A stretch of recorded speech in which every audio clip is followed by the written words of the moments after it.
Welcome to the Rachel Roth Show. I am so excited to be here today with my guest, and she just has the most incredible, inspirational story. And the deeper I started to dive into her background and kind of learn a little bit more about her, the more that I was truly amazed. So I am so excited. Welcome to the show, Kiana Danial. Thank you so much for having me, Rachel. Absolutely. So let me tell you a little bit about Kiana, and then I'm going to jump in and start asking her questions so that she can teach us and teach me more about what she's doing. So Kiana is a visionary mompreneur, founder and CEO of Invest Diva, and the creator of the Invest Diva movement, known as the Queen of Wealth Creation. I love it. She's a six-time author, you guys, including the Wall Street Journal, Amazon, in USA Today, best-selling book, $1 Million Family Secrets. I mean, that is no small feat. I mean, just incredible. She immigrated to the US in 2011 after landing her dream job on Wall Street, only to be fired soon after, leaving her unable to pay rent. She's persevered from sleeping on friends' couches to building an 8-figure coaching and education brand that has helped thousands of women take control of their financial future and create abundance for themselves and others. She personally manages her family's multi-million-dollar investment portfolio that she started with only $500 and coaches her students on how to make money work for them without relying on money managers. So what I love about this so much, and how this aligns so closely with what I'm passionate about, because I find that women sometimes allow themselves to believe that they're in a powerless position. They are in a position of powerlessness. And so they become a victim of their circumstances, and they think that they're stuck, and they think that there is no way out. And I mean, from your background, what I want to say is that, like, the more that you dive in, she immigrated here from Iran, and she was persecuted, like just absolutely targeted so many times as a young woman, made her way over to the United States, got a job on Wall Street. And I mean, honestly, Kiana, like, your story could have stopped there. Like, you could have stopped there and you would have already beat all the odds. You would have already been like, well, I made it. I'm good. Like, I guess I can kick my feet up, now, and just whatever. But you did not stop there. And so I just want to dive in because I'm so fascinated by your story and kind of how you have evolved through this and how you did not let any of these setbacks really slow you down and stop you. So thank you so much for being here. I'm going to let you talk now. How are you? I'm good. And thank you so much for this warm welcome. It is so interesting what you just said, that women sometimes think they're stuck. Now, you saying this right now, I don't know if it's even like cool for me to say this. It's interesting that women also have the habit to going back and being stuck. And it's interesting because today I was having one of my mood days. I'm like, I'm not good enough. Nothing is great. I'm stuck. It's not going anywhere and then you showed me what I've done in the past. And I really want to start here because what you just said, like, I'm like, oh my gosh, she's an angel. She's like literally talking to me. She's like, hey, wake up. Like, you're not stuck. And I think as women, sometimes all we need is that, is like, look back.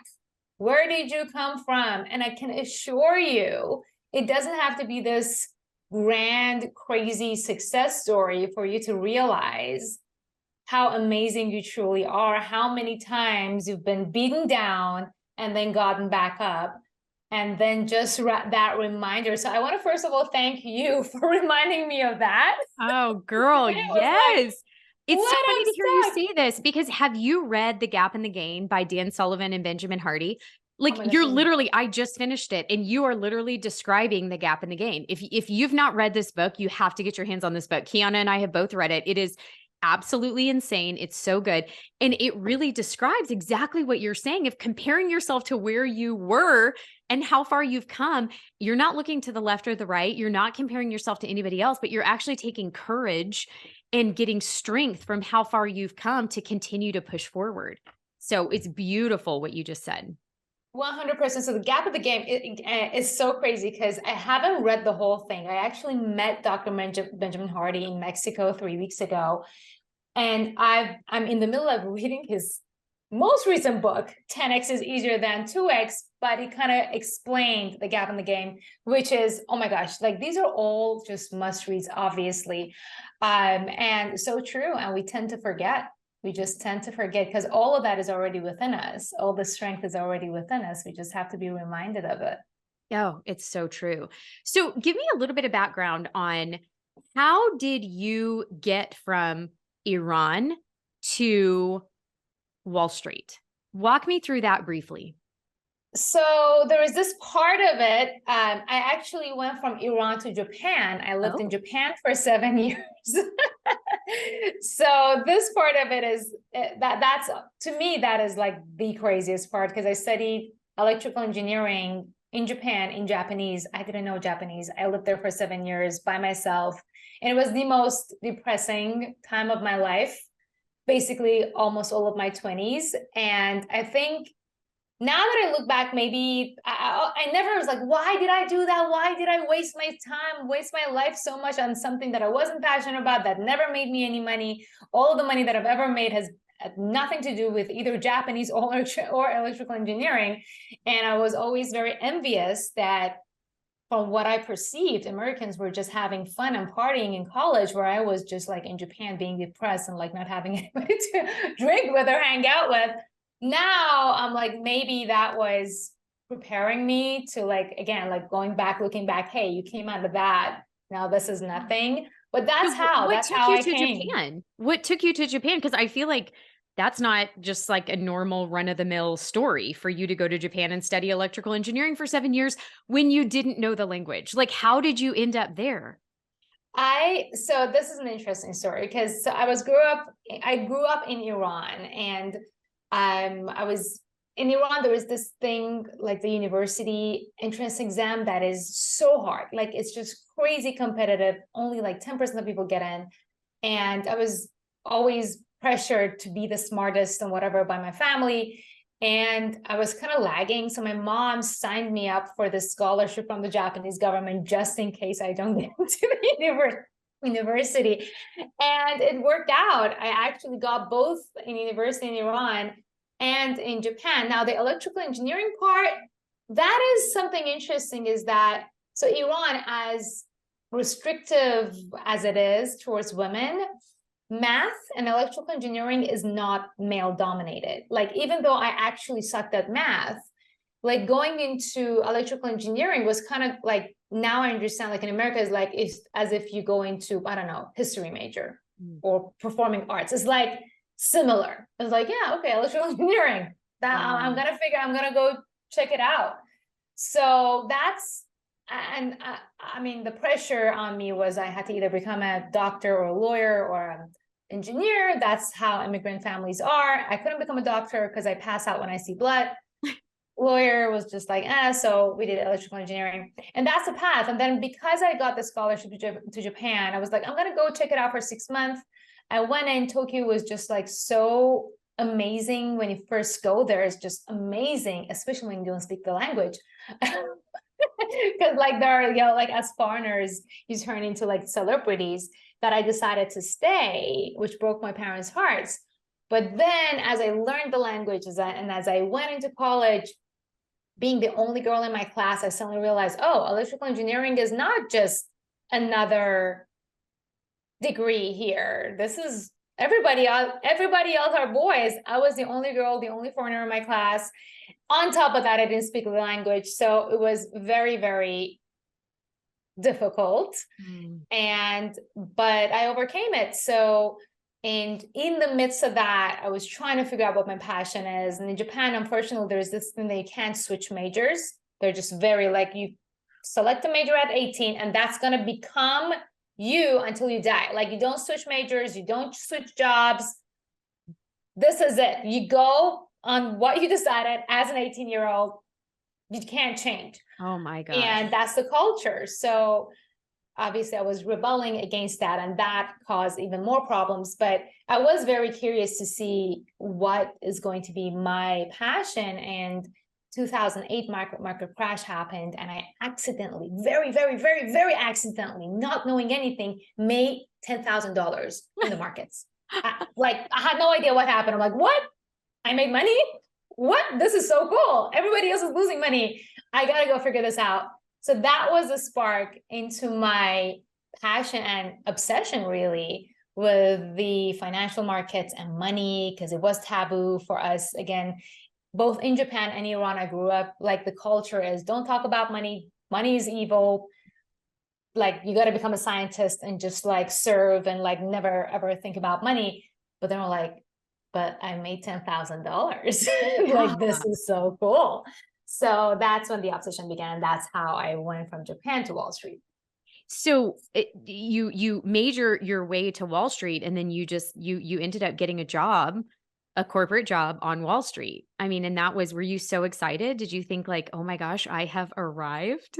Oh, that was like, first of all, like for me, the whole thing with New York, Yeah. the only reason why I know English is because I watched Sex and the City, Gossip Girl, and Friends, and like all of these New York-based sitcoms. And it was like, whoa. And then I had heard about Wall Street Journal. That to me, like Wall Street to me was Hollywood. I'm like, I have arrived. And then I got a house, like apartment in this like luxury college buildings. To me, it was very luxurious in Upper East Side. I'm like, I'm Gossip Girl. Like, I'm doing it. I'm here. I've arrived. It was absolute dream come true. And yeah, so the job again, but the background, the degree obviously helped with the job and getting the job there. But yeah, then I got fired. So that was cool. How long were you able to like work on Wall Street and kind of experience that lifestyle before you parted ways? So the job that I got fired after a year. Okay. But then because I had already become obsessed, because I was already very curious about all of these things, and I had at that point decided that I'm going to start my own business. I started my own business and I continued on Wall Street. I became kind of like a journalist. I started reporting on the financial markets. I went to the New York Stock Exchange. So I started hustling. After I got fired, I could have gone back to corporate, but I decided not to. And I'm very, very happy that I didn't. And because I did get other job offers, but at that point I was like, nope, I'm clearly not cut for corporate politics and all the other, like, I didn't understand the culture. I wasn't even American. It was very hard being the only woman on the team, again, not speaking English still properly, and then really not understanding the culture. And I'm like, I can't, I need to have my own business. So and how old were you at this point? Because you are so young still, you are not yet 40.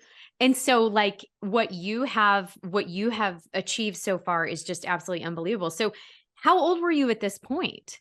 At this point, I want to say I was 27. I mean, 27 years old, Kiana.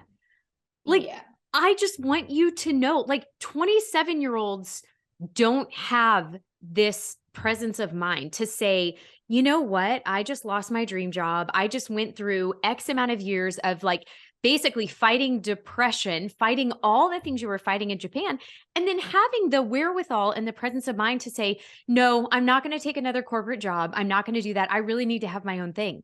This does not exist. Like, you are such an exceptional story. It's just amazing.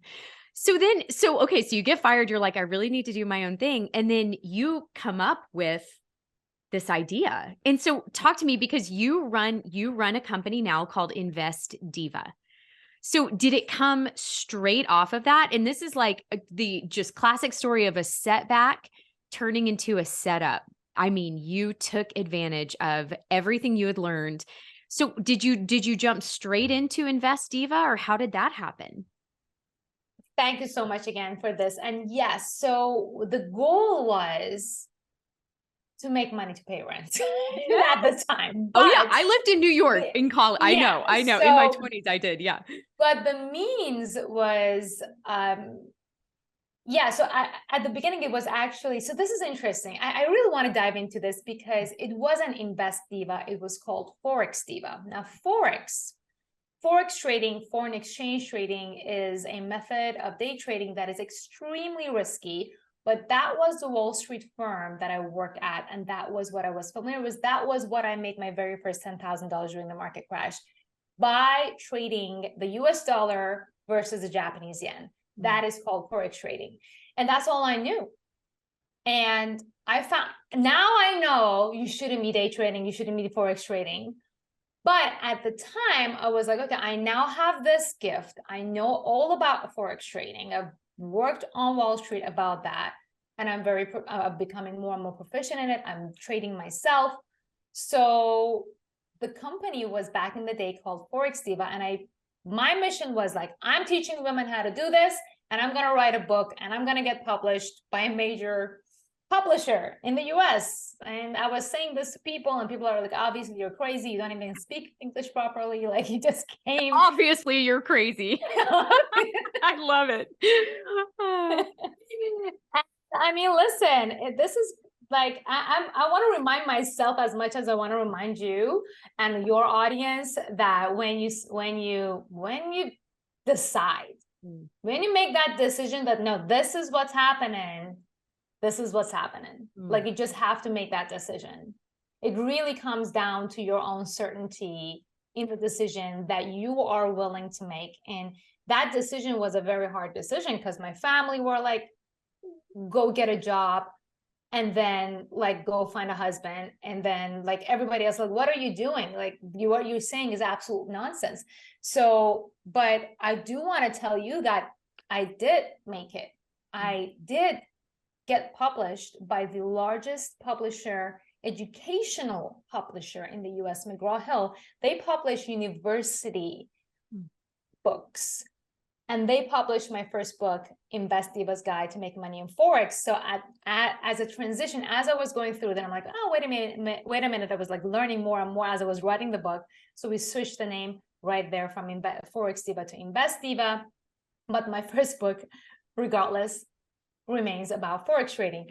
So, and that's how this whole thing began. And then it turned into a movement. Obviously, books are amazing tools to create authority and letting people know that you know what you're talking about, and then helping them get to the next level. But then from there to the actual empire, it took another 8 years. Wow. And then finally made it. So. Wow. So talk to me a little bit about Invest Diva and what is it? Like, what do you offer people? If somebody's like, man, this girl is amazing. This woman has accomplished the most incredible things. I want to go be a part of what she's doing. What is it that you offer people? Absolutely. So this whole diva brand, right? So Invest Diva, now we also have Wealth Diva and Business Diva. We're just expanding. But the mission of Invest Diva, it has evolved over the years. The mission back in the day for me was like, how can I make a quick buck? Now that we've made the quick buck, we've achieved financial freedom, I have now people who work for me and responsibility and thousands of students. It evolves every single day, but the main mission is to help 1 million women take control of their financial future. And by taking control, I mean knowing where your money is and getting your money to work for you so that you have that peace of mind. Because I know what it feels like not having that security, not knowing when your next paycheck is coming from, not knowing what's going to happen tomorrow to my dollar, to the economy, my husband, my family, all the things. I know what it feels like. And I can tell you, there is nothing more peaceful and more freeing than a peace of mind about money. And so that is what we are helping people achieve. And what you said at the beginning of today's podcast is like women thinking that they're not cut out for it. Women are so cut out for it. Women are best investors. Literally, research shows that women are better investors than men. And that's not because I don't like men. I love men. I love my husband. He helps me sometimes selecting my assets. But when it comes to emotional management, get this. People think women are emotional. Hey, in fact, our emotions are what makes for a great investor, because we're not driven by testosterone. We're driven by long-term fear, which makes us more risk averse, which allows us to make investment decisions that are not, first of all, zero-sum games. Like for me to win, you don't have to lose. Wall Street operates from very masculine energy. And for somebody to, like, they think it's a zero-sum game. I'm here to tell you, after all of my years here, I know it is not a zero-sum game. You might say, oh, wait, but investing, somebody has to. No, when I buy, somebody's selling, they may be taking profit and I'm buying. And then when I sell, somebody else is buying. And that's one way of making money just in the financial markets alone. Some people are short selling and options, like literally everybody can win at all times. It is not a zero-sum game. So our goal, what we offer, is to help you learn this, which again requires literally 4th grade level of understanding of English and 2nd grade math and confidence. So that's what we offer with the Invest Diva part of things. You know, it's so interesting the way that you're describing this, because I'm writing this down. You need 4th grade English level and 2nd grade math. Like that's so refreshing to hear. Growing up in the United States, and I've traveled around the world, lived around the world briefly for stints, but mostly have been in the United States my whole life. The whole financial world is so masculine and is so male dominated. There's nothing like wrong with men. I'm with you. Like, I love my husband. I have 2 boys. Like, I love men. But I think that for the majority of my life, I have felt unbelievably intimidated to take on anything in the financial space and to try to enter into that, because I thought that it was kind of only like it was a man's job when I was little. Now that I'm grown up and I'm a successful entrepreneur myself, I can see that that is something I can absolutely dominate as well. But now I feel like I'm behind the 8 ball. Like there's so much to learn, and where do I start? And so all the things that you're saying, I know that other women share these feelings that I'm having. Like I know that they share this. So what I love is that it seems like the steps that you take people through are so elementary that anybody can do it and anybody can understand it. And I mean, I got chills when you said your mission is to help. I wrote it down. You want to help 1 million women take control of their financial future. And that is worth repeating, because that is truly incredible. In today's economy, where fear is really kind of taking over everybody, nobody knows what the heck is going on. The whole world seems to have lost its mind, right? How do we do this? And so I love what you're doing, and that it's so accessible. So what is a wealth ecosystem? I keep reading about this with you, and I'm like, I need you to explain this. What is that? And how do you help somebody build a wealth ecosystem? Like, I need to know all the things, and I'm signing up for all your classes. Absolutely. So the investing part, let me make a comment on what you just said, the intimidation. So working on Wall Street, the one thing that I found out is that they have to make it intimidating, because otherwise they won't have a job. If you and I know exactly what to do with our money, guess who's going to go out of job? Money managers, financial planners, Wall Street. So that's what I did. I went and read and took all of the qualifications, like the CFP and the CFN. And I'm like, this didn't need to be this difficult. This is like literally so easy. And you already like literally, I'm gonna leave you with the Invest Diva thing at this, and I'm gonna get to Wealth Ecosystem, is that if you're good at bargain shopping during like Black Friday, you're going to be able to make really good investing decisions, because that's what it is. It's like stock shopping is the very same as bargain shopping on Black Friday. You just look at it. Hey, is it a good price? Is it something that I actually want? Is it something that's going to benefit my family? All right, I'm in. I'm going to invest in it. I'm going to hold on to it long term. Like that's investing in a nutshell. So if you know how to bargain shop, you can invest. My mind is blown. Yes. Let's go. Yes. Wow. And the fact that you just said that they have to make it intimidating or they're out of a job, I'm like, oh my gosh, literally, you just blew my mind with that thought. I'm like, wow, it's like smoke and mirrors. 100%. Wow. It's like, and then like, it's funny because like this morning we went to an attorney to for a thing about like my trust fund and our new house. And I'm like telling them, okay, yes, like we have a trust fund. So you do understand that blah, blah, blah, blah, blah, blah. I'm like, yeah. I'm like instilling fear. You do understand that this blah, blah, blah. I'm like, yes. And if I wasn't like really confident in myself, I would have gotten fearful that maybe he knows something I don't know. And I'm like, just like, shut up. Like, this is not as fearful as you make it. It's not as scary. Like, Oh, wow. stuff.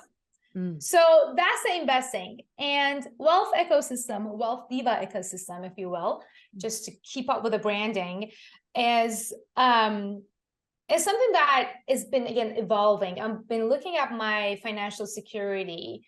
And of course, investing has been a very, very big part of it, because you make your money work for you. If you leave your money in the bank, again, with inflation and all the things that is happening, it is losing its value. It is a natural thing that is happening everywhere in the world, including in America.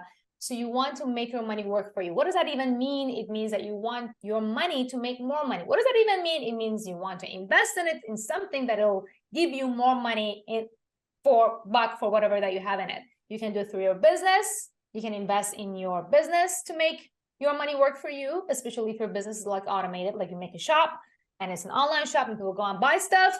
Boom, you're making your money work for you. You can invest in yourself. You can 10x, right? You can learn a new skill. For me, like one of the best skills that I ever learned was English, right? Because I can now talk about my stuff. But you can invest in yourself. You can invest in a coach to learn stuff. And then with a new skill, you can increase your income. And you can also invest in other people's businesses, also known as investing in the stock market. So these are the 3 levels of investing. But then the wealth ecosystem is where you have, again, so for me, this is what really has built up my financial security. The Wealth Diva ecosystem has 4 pillars. One of them is investing. Another one is income. You want to figure out ways to increase your income. Having your own business is an amazing, incredible way to increase your income, multiple revenue streams. Then you get that income, again, you invest it. So far we have 2 pillars. Now, how can you increase your income? Influence. The more influence you have, so one of the reasons why I'm obsessed with writing books is because writing books gives you authority. You have imposter syndrome, go write a book. And as you're writing a book, you actually learn so much. And so when I talk about influence, again, I don't talk about like becoming an influential Instagram model. That is one way to go about it, but you can like influence literally 10 people. It really depends on your niche. As a business owner, you probably know that influence can be, let's say you have a $1 million offer, $1 million product for the government. All you have to do is to influence the government to come and buy your $1 million product. Boom, you made $1 million. So figure out a niche and then go create influence in that niche. So the 3rd pillar of the wealth ecosystem is influence. Data, people is where it's at. And finally, the 4th pillar, this is something that I've been just taking advantage of. Oh my gosh, God bless America. Like I cannot really, so Americans are like, oh, America is bad. Like, it's so good. You have no idea how amazing America is. Insurance. Do you know, like this whole tax system, if you have your own business, there are so many things that they don't teach you in your universities. Now, the reason why I've been so open-minded to taking all of this in is probably because of my privilege of not going to university in America and being fed all the nonsense. So my brother is a tax attorney who went to school in Texas, actually, Houston, one of the best tax universities in the US. And he thinks he knows everything. And all of the things that I now know are the things that if I tell him, he's going to tell me, you're going to go to jail. They intentionally teach the middle class the things. I mean, America is great, but there are so many loopholes. It's just unbelievable. So the CPAs wouldn't know this, but the IRS knows this. The foundation size of our IRS knows this. The private foundation, like the reason why Bill Gates, Warren Buffett, Lady Gaga, like all these people have foundations is because literally you can just give all of your money, all of your assets, put it in your trust fund system, the system that you have, own nothing, pay zero taxes, and control everything. Again, that's another thing. Rockefellers do that. But then when you tell it to ordinary people, because they've gone to school and they're educated in the middle class tax stuff, they're like, oh, that's for them. That's not for us. Anybody can do this. Like, Wow. it's just crazy pants. So that's the fourth pillar. Obviously, you have to have the first three pillars.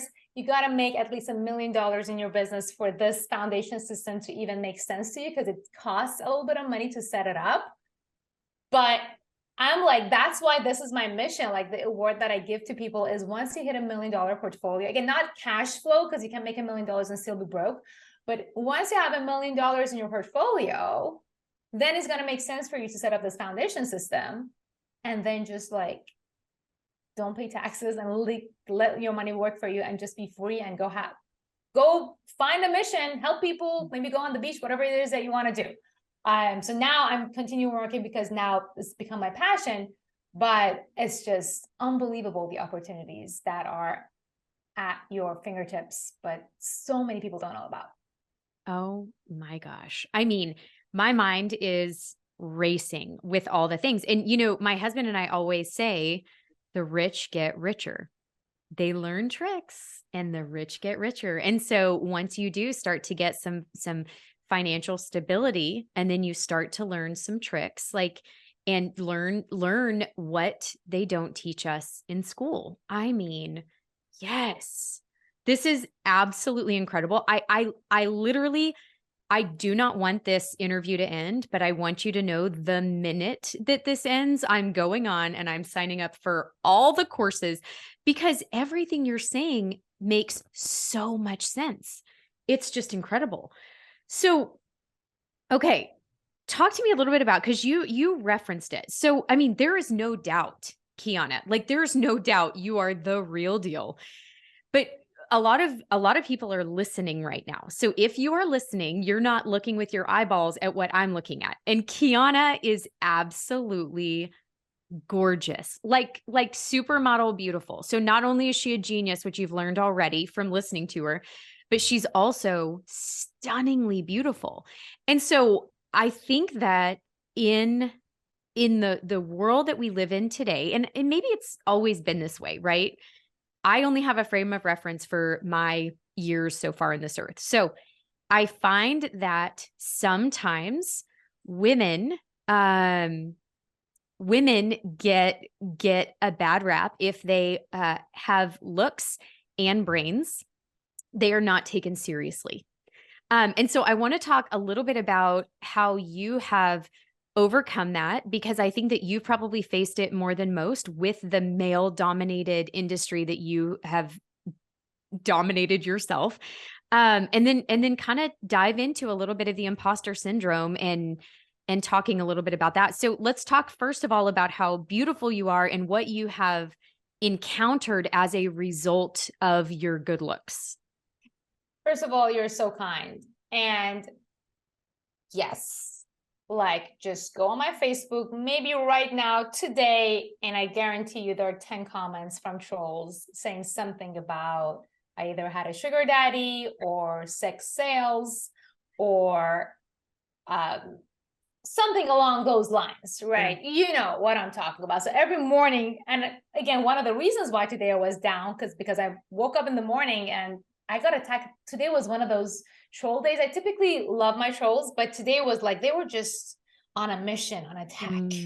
And then going and finding things up. You should be ashamed of yourself. You're, the reason why you're rich is because then when I show them my portfolio, oh, it's because you're tricking gullible people and all the stuff that you get. So today was one of those days. And so I have my own moments of, I respond to them. Sometimes I react. I always capture my reaction. Typically I capture my reaction, which is great because then it's content.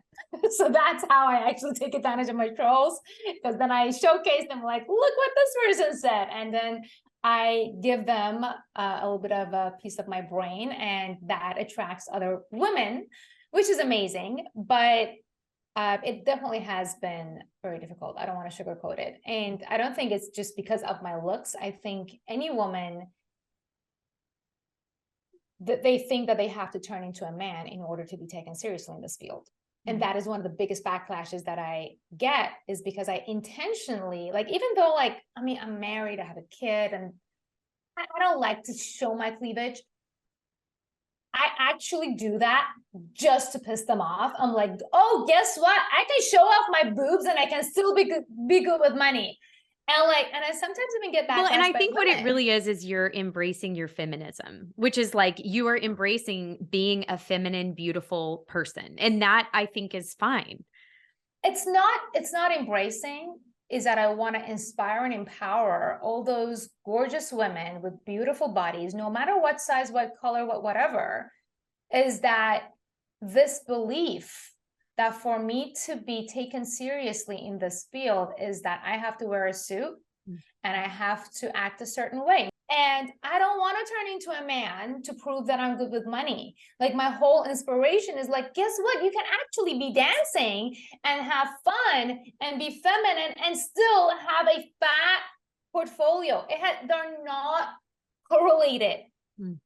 Like the size of your boobs or what you wear. Like, literally, like, wearing that suit is not gonna instantly turn me into a financially literate person. And so this actually has turned into my passion. And of course, it stirs a lot of people, and even women, you know, they sometimes get very triggered, and I understand why.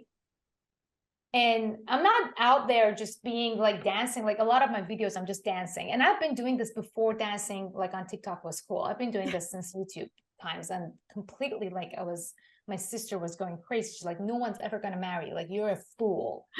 But I'm like, but you know why? what I love about this is that you are not conforming to what people think you should look like and what you think you should do in order to be successful. And I really have a problem with the trend of the world right now, because everybody is trying to conform to make everybody else happy. And there is no reason to conform to something just because you think it's going to get you the attention or the success that you're after. Like, one of my favorite quotes is from somebody named Nona Jones. And she says, so many people are born an original and die a duplicate. And it is because they conform and try to copy everybody else. What's everybody else doing? That's what I'm going to do. No, it's your originality and it's your uniqueness that really sets you apart. Your uniqueness is your superpower. Rory Vaden, a good friend of mine, says that all the time. And it's my favorite. So I think embracing your uniqueness. So on the days that you wake up, I think that it's a really beautiful thing as we kind of wrap this up. I think that it is beautiful, and I appreciate your transparency so much on struggling even today, and being willing to talk about that and say that. And I think that it goes to show, even if we were to write out all of your achievements thus far in your life, I have a feeling it didn't just start when you got to college. Like, you have been a high achieving human since birth, I'm sure. I could sit and chat with your mom, and I could write a book based on Kiana's successes and achievements in life. Even somebody with massive achievements like yours and massive success on paper, you can wake up and have imposter syndrome. And so I love how you talk about one of the ways that you deal with imposter syndrome is coming from making sure that your heart is in a place of service to others. And so talk to me a little bit about how you overcome imposter syndrome when it hits, because it can hit hard. I've been there. Reminding me of that 100%. There are 3 different ways that I confront it, but that one is the most powerful. Like, literally this morning, the trolls are attacking, the guys are triggered, and they're like going and digging stuff up, and I'm being in reactive mode, right? And then I start questioning everything. What if they're right? What if I am like not enough? Maybe what if I am taking advantage of my students? And then I have to go on like read testimonials. What if they're lying? Like, sometimes I don't even than believe the testimonials from my students, which is crazy. Oh, they just lied to make me happy. So I go into this crazy, spiral of self-doubt. And what you just said, that is exactly what I do. I have to zoom out and sit down and think, why am I doing this in the first place? The first thing I have to do is to stop judging the testimonials. And the first thing that I do is, who have I ever helped? And it can be just me. It could be me. I have helped myself. So that's fact enough. But then what am I trying to achieve? Would my students' life be better? Would they be better off if I gave up today and I didn't help them? Or I can ask them, what is it that I can help them with? And then go and help them, because then it is not about me anymore. I really, truly do believe that imposter syndrome is selfish, is when you're just focusing on yourself and, oh my gosh, what are people thinking of me? What am I? Oh, I'm not enough on the eyes. I. But how can I help? Which one is more helpful? Me is empowering that one woman who was thinking that, oh, because I look a certain way, I'm never going to be financially free. Which one is more impactful than letting this other person attacking my integrity for whatever pain that they're going through? Because if they're attacking, they're going through pain. So every time, one of the best methods to overcome imposter syndrome is to stop thinking about yourself and think about how and who can you help with whoever you are right now as is, without changing yourself. So beautiful. And it just shifts the focus. Oh, I know. And it works every time. I figured it out when I was like my very first corporate job right out of college. I figured out that tweak, and it fixed my insecurity, and it fixed my imposter syndrome at the time. And I was like, oh my gosh, I figured out something that works. And then since then, I've just built and built and built on it. Okay. So you said there's 3 ways that you deal with imposter syndrome. So that's the first one, turn it around. And then what else? What are your other 2 ways? One other thing is imposter syndrome. Again, I found it to be, well, it's lack of confidence as well, right? And then I've been studying confidence, like what makes you a more confident person. Again, so people are like, what? Of course you're confident. You look this way. People don't know my history of lack of confidence. Like, don't judge a cover by the cover. Don't judge a book by a cover, whatever that saying is. But so lack of confidence, I've come to find out. So I'm going to ask you, I'm going to play this game with you quickly because I know we have like 2 minutes. But I'm excited. Let's say today, we were supposed to meet today at, I don't know, it was 1 p.m. and then I didn't show up. We got our assistants. We set up another schedule. I was like, I had the best excuse. Well, I don't know, my car was on fire, whatever happened. We set it up another day. I don't show up again. I have the best excuse, like my child had a cold and I was like, blah, blah, blah. We set up a 3rd appointment to meet up. At this point, do you trust me that I'm going to show up and do the thing? No, I don't. So it's interesting because oftentimes we make promises to ourselves. Like, how often have we said, okay, I'm going to start dieting next week. I'm going to start eating healthier. I'm going to start managing my money. I'm going to do this. I'm going to do that. And then we don't do it. Now, we might forget about it, but our subconscious mind doesn't. As we break the promises to ourselves, we are breaking our confidence in ourselves. So one of the best ways to really increase your confidence is starting keeping your promises to yourself, because nobody else knows, but you do. And as your confidence goes higher, that diminishes that imposter that sometimes shows its ugly head, because you know you're in control. Yes. Yes. Trusting yourself and building trust in yourself. I love that. Golly, so good. So good. Kiana, it has just been a delight. I feel like I learned so much. I took pages and pages of notes, and I feel like I could just learn forever from you. So thank you so much for your time today and just for teaching me all the things and teaching all my friends all the things that are going to listen to this. So if somebody wants to find you, tell us how everybody can find you and get access to your resources. First of all, it was a privilege to be here. You're just an angel. You're just so beautiful and amazing being here. Thank you for making me feel better today because I was down. And I would love to help you, help your friends. One of the best places to get started is my free masterclass. Again, our mission is to get 1 million people in this masterclass. So investdiva.com/masterclass, investdiva.com/masterclass. Just go, this is a webinar. It's about 2 hours, and it really teaches the basics on how to really take control of your finances. And of course, I'm also on Instagram, Facebook, TikTok. Please, so this is what happens if you go and follow me on Instagram. All of my accounts, first of all, have a verified blue badge. If it doesn't, it's not me. I don't have any other accounts. But the moment you follow me, I do apologize. We literally have hired a CIA person to go and track down my imposters.